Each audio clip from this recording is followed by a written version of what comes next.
अस्सलाम वालेकुम, मेरा नाम है सुदेश और मैं आ गया हूँ एक और नई वीडियो के साथ। तो आज हम बात करेंगे पाकिस्तानी ट्रेडिशनल वेडिंग्स। तो पाकिस्तान में जो शादियाँ होती हैं वो दुनिया से बिल्कुल अलग होती हैं। जैसा कि आप समझ सकते हैं, एक महीने पहले से ढोलकी, संगीत, ये वो फंक्शंस शुरू हो जाते हैं और कज़न जो होते हैं सारे जो फैमिली के कज़न्स होते हैं, चाचू का बेटा, मामू का बेटा, ताया का बेटा, पुप्पो का बेटा, तो बहुत सारे रिश्तेदार मिलके एक महीने पहले से डांस प्रैक्टिस शुरू हो जाती है कि इस सॉन्ग पर ऐसे करेंगे, इस सॉन्ग पे ऐसे करेंगे। और बच्चियाँ अपना थीम रखती हैं, जैसे पिंक सूट पहनेंगे सारे और वो आती हैं फ्रॉक हिलाते हुए और ऐसे ऐसे करके घूमते हुए स्टेज से चले आती है। फिर लड़के आते हैं और वो चुनरी को यूँ फेंकते हैं और वो ऐसे करके चले जाते हैं। तो पाकिस्तान की शादियों की बिल्कुल अलग ही बात होती है, उसकी वाइब भी अलग होती है ना। दुनिया की वाइब एक तरफ, पाकिस्तान की शादियों की वाइब एक।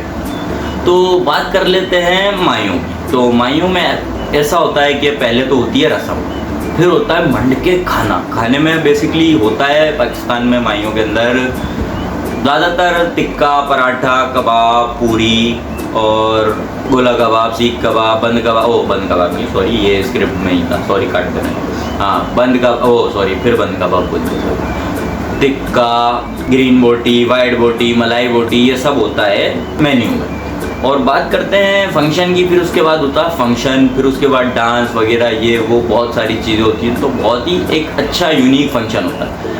फिर उसके अगले दिन अगर गैप होता है तो फिर संगीत या ढोल की रखी जाती है। सारे ख़ानदान की औरतें आती हैं, ढोल बजता है, उस पर नाचते हैं। और वाला आपने गाना सुना होगा, हमारा नेशनल सॉन्ग है वो, हल्दी मसाले वाली, कैसे पीसेगी, ऐसे पीसेगी, ऐसे पीसेगी, वो सब होता है हमारे यहाँ। फिर उसके बाद आती है बारी बारात की। तो बारात में जो हमारे दूल्हे साहब होते हैं वो बड़े खुश होते हैं। उनकी आप समझ लें कॉलर यूँ होती है और वो सांस भी नहीं ले रहे होते, वो बस बिल्कुल एकदम स्टॉप होके बैठे होते हैं।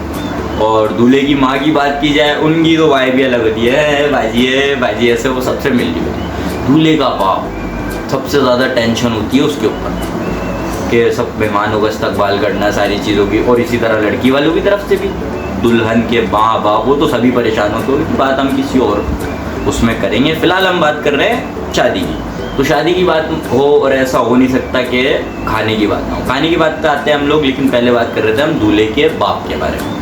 तो दूल्हे का बाप जो होता है, सबसे हंस के मिलना, सबको पूछना, आपको ये मिला, आपको वो मिला, सबको भाई बहुत अच्छी तरीके से, ठीक है। फिर बारी आती है निकाह की। बेसिकली हमारे यहाँ निकाह जो किया जाता है वो बारात के फंक्शन में ही किया जाता है। तो फिर निकाह होता है, मौलवी साहब दोनों से साइन वाइन करवाते हैं, कबूले कबूले बोल के निकाह हो जाता है। उसके बाद बारी आती है निकाह के छुआरों की। हमारे यहाँ एक रिवाज है कि निकाह के बाद छुआरे बांटे जाते हैं। तो खाने से पहले छुआरों की होती है लड़ाई। छुआरों की लड़ाई एक अलग जंग है, वो बहुत ही यूनिक जंग होती है। बच्चे ज़्यादातर उस जंग में पाए जाते हैं। जैसे ईद पे छर्रे वाले गन की फाइट होती है, वैसे ही निकाह में छुआरों की फाइट। उस फट्टे के बाद लगता है खाना। खाना होता है निकाह के बाद। खाना खाने के बाद लोग फिर तस्वीरें बना रहा है, कोई दूल्हे के साथ, कोई दुल्हन के साथ, कोई अपने रिश्तेदारों से मिल रहा है। थोड़े बहुत गाने वाने चलते हैं और बारात तो लाई बड़ी धूमधाम से जाती है। पटाखे, ढोल बाजे, ये वो सब नाच रहे। शादी किसी और की है, मज़े कोई और कर रहा है, सब नाच रहे। तो फिर बारी आती है रुखसती। रुखसती जो मूवमेंट है ना, वो आप देखा कर। रुखसती में होता यह है कि लड़की के जो साइड होती है सारी, उनके आंखों में होते हैं आंसू, जबकि वो खुद चाह रहे होते हैं कि जल्दी से जल्दी शादी हो, हमारी जिम्मेदारी से हम लोग निपटें। लेकिन जिम्मेदारी अपनी जगह, लेकिन सब रो रहे होते हैं कि हमारी बेटी रुखसत होके किसी और घर जा रही है। तो इस मूवमेंट में मैं भी थोड़ा इमोशनल होऊंगा, क्योंकि मैंने देखी हैं कुछ इस टाइप की जहाँ मेरे भी आंसू निकले। खैर वो हम बात करेंगे दूसरे एपिसोड में। अभी हम इस बारे में बात करते हैं कि रुखसती में कौन कौन रोता है। अगर दुल्हन की साइड से लगाया जाए, दुल्हन का भाई, दुल्हन की बहन, दुल्हन का बाप, और सबसे ज़्यादा जो दुख होता है दुल्हन की बेस्ट फ्रेंड, लड़की की पहली दोस्त ज़िंदगी की, उसकी माँ।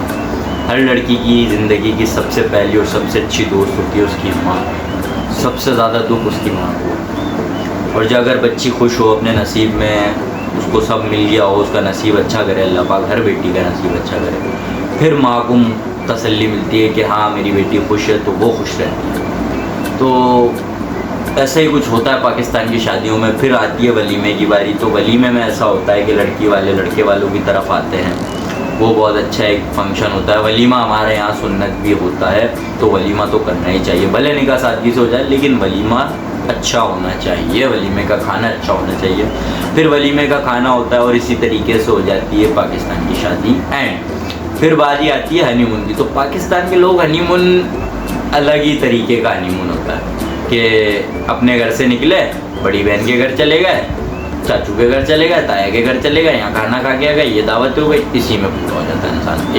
एक डेढ़ महीने 2 महीने तक दावतें चलती हैं शादी के बाद। उसके बाद मिल जाती है खुशखबरी। खुशखबरी मिलने के बाद दुल्हन दुल्हन नहीं यहाँ सफ़र नहीं कर सकते, ये सफ़र नहीं कर सकते। फिर हो जाता है एक बच्चा, चोर को कमाने की टेंशन, लड़की को बच्चे संभालने की टेंशन। तो इसी तरह हनीमून हो जाता है ख़त्म।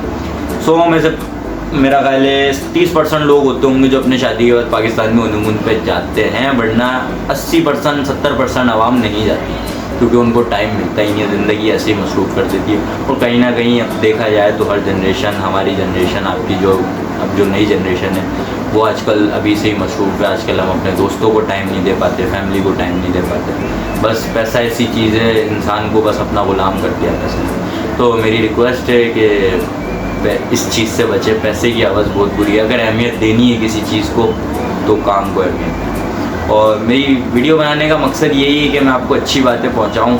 ये शादी वादी की हंसी मजाक की बातें तो चलती रहेंगी, लेकिन अपने आप को इंसान की तरह सोचने का मौका दें और सबके साथ भलाई करें, ताकि सब आपके साथ भलाई करें। और भला करने वाले का कभी भी बुरा नहीं होता। तो मैं ये चाहता हूँ कि हम सब इंसान एक दूसरे की मदद करें, एक दूसरे के साथ खड़े रहें, ताकि कल को जब हमें ज़रूरत पड़े तब पे हमारे साथ भी कोई ना कोई खड़ा हो। और इसी के साथ हम करते हैं इस वीडियो को एंड मिलते हैं अगली वीडियो में। तब तक के लिए अल्लाह।